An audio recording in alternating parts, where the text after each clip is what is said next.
صحیح ابن حبان میں صحیح سند کے ساتھ روایت ہے، رسول اللہ صلی اللہ علیہ وسلم نے فرمایا، جب کوئی عورت 5 وقت کی نماز ادا کرتی ہے اور رمضان کے روزے رکھتی ہے اور اپنی عزت کی حفاظت کرتی ہے اور اپنے خاوند کی فرما برداری کرتی ہے،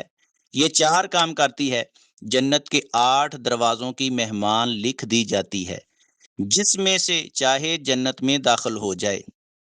اس حدیث میں اس عظیم عورت کا تذکرہ ہوا ہے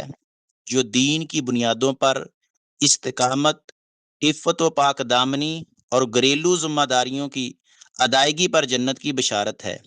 عقیدہ توحید کے بعد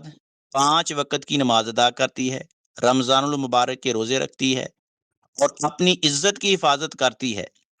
سوشل میڈیا اور فتنوں کا دور بھی ہے، اپنے شوہر کی اطاعت کرتی سے مراد